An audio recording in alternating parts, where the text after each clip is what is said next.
think the whole crux is defined in one thing. And that's what actually you use the word expectations, right? Expectations are, I think, the precursor, or you can say the kind of a first level of requirement assessment for any of the businesses. So we expect certain things to happen, right? They are not definitely defined when we say expectations.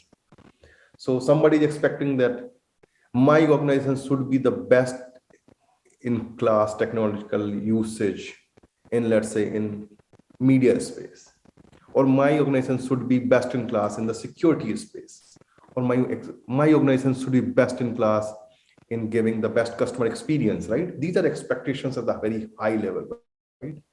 But when you drill it down, when you actually unlock these statements, which are high level expectations, they create a much finer requirements in return. When you understand how these requirements are coming out, then you need to understand where your organization, or how actually you are dealing in those requirements in current situations. You will definitely have certain KPIs or certain indicators or certain matrices to understand and assess where we stand as now.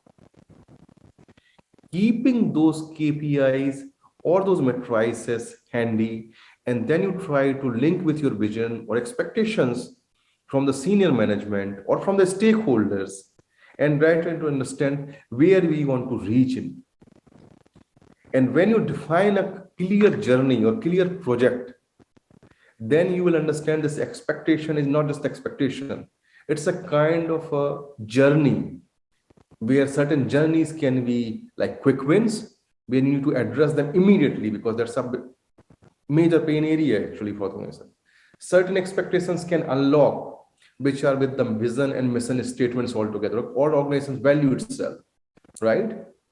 And then on those paths, every expectations unlocking the KPIs or the requirements can give you the potential of starting a new project, starting a new technological journey, or starting a new ways of working, or starting a fresh ways of having the competitive landscape ways of working.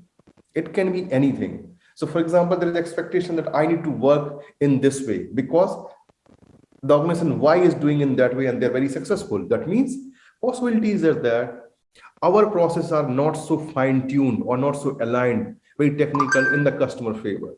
Or maybe the way we are doing technologically, it is not the best optimum way. Certain people are doing, let's say, in the real time, we're still doing in the batches. Or there are multiple examples are there, right? These are the expectations actually which gives us a path that how we can define a charter for my own organization journey with respect to your own domain, definitely. So we can talk about technological innovations and technological journey, right?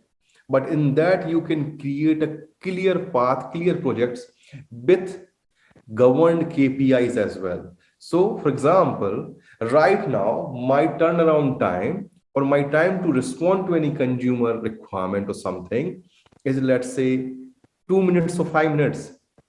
Can we have any mechanism which can proactively tell me that these customers may face this kind of a dissatisfaction? So we may have certain different studies altogether, which can be net promoter scores or customer service indexes or something, where we can keep on monitoring the consumer experience. And accordingly, we can put out the value that these customers are important for us. And basis on that, we can draft a different technical or different consumer path journey for them. That can be one. Certain organizations, let's say, are not so good on the security aspects of it. You can look into their business model. They can look into that. They can say which data is important for us. And basis on, they can chart their journey around the security areas.